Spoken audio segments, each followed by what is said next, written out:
안녕하십니까? 하나님의 경제 이야기 12번째 시간입니다. 오늘은 반등 언제까지? 라는 제목으로 여러분과 대화를 나눠보겠습니다. 먼저 코로나 이야기입니다.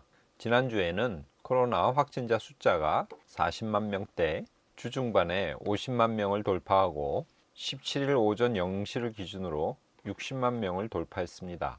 그리고는 주말에 약 40만 명대 전후로 진정되었습니다. 확진자 전파 속도가 너무 급진적으로 증가하고 있습니다. 방역당국은 그럼에도 오늘부터 사적 모임을 8명으로 완화했고 영업시간 제한은 현행 오후 11시를 유지하는 거리두기 조정안을 시행하기로 했습니다. 중국에서도 코로나 감염자가 확대되고 있습니다. 하루에 4,000명대씩 발생하고 있습니다. 뉴질랜드는 내달 중순부터 백신을 맞은 관광객을 단계적으로 입국 허용하기로 결정했습니다. 세계는 점점 위드 코로나로 가고 있습니다. 주택시장 이야기입니다. 강남이나 강북 할 거 없이 가격이 떨어지고 있고 집주인이 초조해야 한다는 기사입니다. 대통령 선거가 끝났음에도 여전히 거래가 없다는 소식입니다. 하지만 서울 재건축 1기 신도시 이쪽은 가격이 들썩거린다는 뉴스도 나오고 있습니다. 규제 완화 기대감에 강남 3구 집값 하락이 멈췄다는 소식도 들려오고 있습니다. 주택시장이 어떻게 될지 잘 지켜봐야 될 것 같습니다. 작년에 미국 집값이 굉장히 많이 올랐습니다. 일반적으로 받는 연봉보다 집값 상승이 더 높았다고 합니다. 이런 현상은 21년 만에 처음 발생했습니다. 미국의 의원들이 우크라이나를 돕기 위해 전투기를 보내야 된다고 대통령 바이든에게 촉구했습니다. 전쟁이 오래가면서 러시아는 중국에 무기뿐만 아니라 야전 식량까지 요청을 했습니다. 미국은 러시아를 지원하지 말라고 중국에 경고했습니다. 물론 중국은 여기에 반발했습니다. 미국에 상장된 중국 기업 법적인 요건이 맞지 않으면 강제 퇴출할 수 있다는 발표가 나오면서 중국 기술주 주가가 폭락했습니다. 항생테크 지수 11%나 하락했습니다. 중국 항생지수 3월 14일 차트입니다. 지수가 4.91% 빠졌습니다. 상해 종합 주가 지수도 덩달아 빠졌습니다. 그날 2.64% 하락했습니다. 여기 그래프가 끊어진 것은 점심시간에 휴장하기 때문에 그렇습니다. 주중에 급등했던 유가가 너무 과했다고 생각했던지 급락했습니다. 배럴당 100달러 이하로 내려갔습니다. 이렇게 원유 가격이 내려가자 주식시장은 환호를 지르며 많이 올라갔습니다. 특별히 기술주 중심으로 마이크로소프트, 애플, 구글, 아마존 많이 올랐죠. 15일 S&P 500 차트입니다. 2.14% 올랐습니다. 나스닥은요 더 많이 올랐습니다.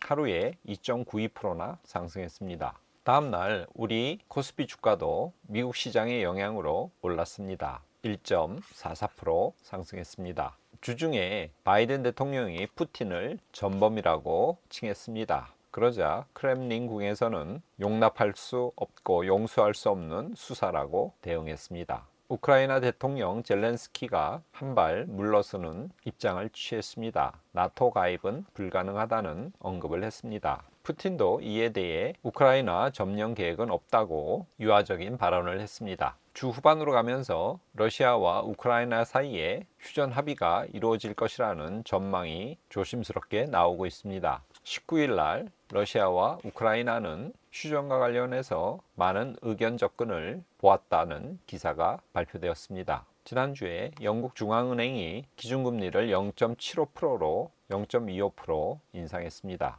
영국의 기준금리는 코로나19 사태 발생하기 이전으로 되돌아갔습니다. 금리 인상 트렌드가 이렇게 전 세계적으로 확산되고 있습니다. 미국은 15일, 16일에 있었던 연방공개시장위원회에서 기준금리를 0.25% 올렸습니다. 그리고 올해 6차례 추가 인상을 시사했습니다. 파월 연준 의장은 기자회견에서 인플레이션 대응의 필요성을 거듭 강조했고 5월부터는 양적 긴축을 할 수 있다고 시사했습니다. 이러한 결과가 시장이 예상한 대로 발표되자 그날 뉴욕 증시는 굉장히 큰 폭으로 올랐습니다. FOMC 성명서가 발표되면서 주가는 떨어졌지만 이어 파월 의장의 기자회견에 안심했는지 그 이후부터는 주가가 올랐습니다. 이날 S&P 500 2.24% 상승했습니다. 나스닥도 2시부터 내리다가 파월 의장의 기자회견 이후에 다시 오르는 모습을 보이고 있습니다. 나스닥은 이날 무려 3.77% 상승했습니다. 어마어마하게 올랐죠. 다음날 한국 코스피 주가 미국 시장의 영향으로 1.33% 올랐습니다. 주 초중반에 급락했던 홍콩 증시와 중국 본토 증시는 글로벌 투자은행의 장밋빛 전망에 금요일 날 강세로 돌아섰습니다. 상해 종합주가지수 지난 일주일 차트입니다. 초중반에 내려가다가 후반으로 가면서 올라갔죠. 참고로 연초부터 상해 종합주가지수는 10.5% 하락한 상태입니다. 홍콩 항생지수 지난 일주일 주 초반에 하락하다가 중반 이후부터 상승하는 모습을 그리고 있습니다. 지난주에 5.98% 올랐습니다. 홍콩 항생지수 연초 대비로 보면 8% 내렸습니다. 신용평가사 무디스는 러시아 우크라이나 전쟁이 아시아 시장에 어떤 영향을 미치는지를 발표했습니다. 그 중에서 한국은 경상 흑자와 외환 보유고가 충분하기 때문에 전쟁의 충격을 상쇄할 수 있다는 보고서를 냈습니다. 전쟁과 관련해서 우리나라 경제를 긍정적으로 평가했다는 이야기입니다. 금요일 날 미국 증시가 굉장히 많이 올랐습니다. 러시아가 최근 만기가 도래한 국채 2건에 대해서 이자를 못 갚지 않을까, 디폴트가 나지 않을까 우려했는데 그것을 달러로 지급한 사실이 알려졌고요. 또 이날 미국 대통령과 시진핑 중국 주석이 2시간 가까이 통화를 했다는 소식에 주가가 많이 올랐습니다. S&P 500 지난 한 주간 차트입니다. 계속 올랐죠. 그래서 지난주에 무려 6.2%나 상승했습니다. 일주일 동안 6% 이상 상승했다는 것은 큰 폭의 반등입니다. S&P 500 연초 대비로 보면요, 계속 떨어졌다가 지난주부터 다시 올라오고 있습니다. 연초 대비 약 7% 지금 하락한 상태입니다. 나스닥 차트 지난 주간 보시면 월요일부터 계속 올라오고 있죠. 나스닥은 거의 9% 가까이 상승했습니다. 엄청난 수치입니다. 나스닥 연초 대비로 보면 S&P 500과 마찬가지로 계속 떨어지다가 지난주부터 다시 급반등하기 시작했죠. 20% 이상 떨어진 상태에서 반등해서 12.25% 하락한 상황입니다. 유럽의 대표적인 50개 기업을 모아놓은 유로스톡스 50 차트도 비슷한 궤적을 그리고 있습니다. 한 주 차트인데요. 주 초반부터 계속 올랐죠. 그래서 5.62% 상승했습니다. 올 1년 차트를 보면요, 마찬가지로 계속 떨어지다가 지난주부터 반등하고 있습니다. 전체적으로는 거의 10% 하락한 상태입니다. 코스피 지난주 주간 차트를 보면요, 주 초에 약간 하락하다가 화요일부터 반전해서 올라오고 있습니다. 지난주에 2% 상승했습니다. 연초 대비로 보면요, 1월 말이 바닥이었고 그 바닥이 깨지지 않고 계속 다져지는 가운데 있다고 볼 수 있겠습니다. 연초 대비 9.4% 하락한 상태입니다. 비트코인은 지난주에 5.27% 올랐습니다. 연초 대비로 보면 마이너스 12.5% 하락한 상태입니다. 연준이 금리를 0%에서 0.25%로 올리면서 2년물 국채 금리가 계속 오르는 모습을 보이고 있습니다. 지난 3개월 차트입니다. 1.94%대까지 올랐죠. 10년물 국채 금리는 이것도 3개월 차트인데요. 최근 들어서 인플레이션이 심해지고 연준이 금리를 올리기 때문에 따라서 올라가고 있습니다. 현재 2.15%입니다. 주간 금 선물 차트입니다. 지난주에 주식 등 위험 자산이 많이 오르면서 안전 자산인 금은 상대적으로 많이 하락했습니다. 은도 마찬가지입니다. 텍사스 원유 주간 차트입니다. 원유도 지난주에 상당히 떨어졌죠. 배럴당 약 103불 선을 유지하고 있습니다. 달러 인덱스 위기가 지나가는 것처럼 보이니까 달러가 많이 떨어졌죠. 하나님의 경제 이야기 12번째, 저는 반등 언제까지? 라고 제목을 정해봤습니다. 정리해 보겠습니다. 미국 현지 시간으로 16일 날 연방공개시장위원회에서 금리를 0%에서 0.25% 인상했습니다.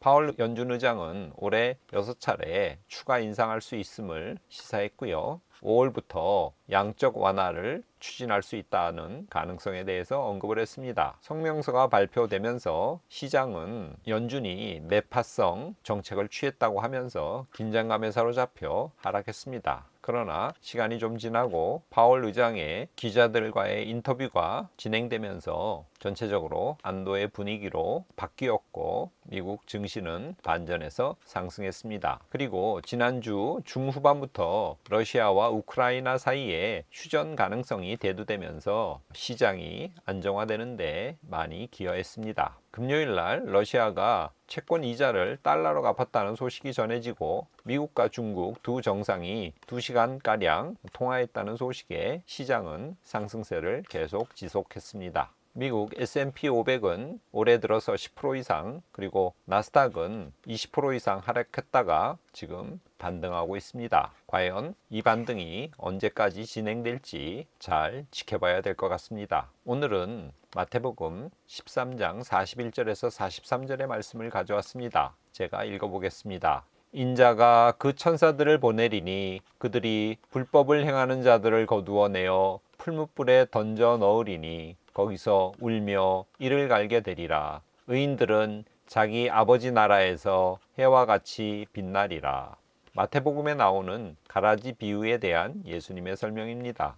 추수가 끝나면 농부가 알곡과 가라지를 나누어서 가라지는 불에 태우는 것처럼 마지막 때에 불법을 행하는 자들을 풀무불에 넣고 의인들은 하나님 나라에서 해와 같이 빛난다고 설명하고 계십니다. 40절에 보면 세상 끝이 온다고 분명히 말씀하십니다. 그때에는 악을 행한 자와 선을 행한 자가 나누어집니다. 하나님께서는 상벌을 분명히 내리시는 분이심을 잊지 마시기를 바랍니다. 사랑하는 하나님의 경제 이야기 시청자 여러분, 마지막 날에 해와 같이 빛나는 여러분이 되시기를 간구합니다.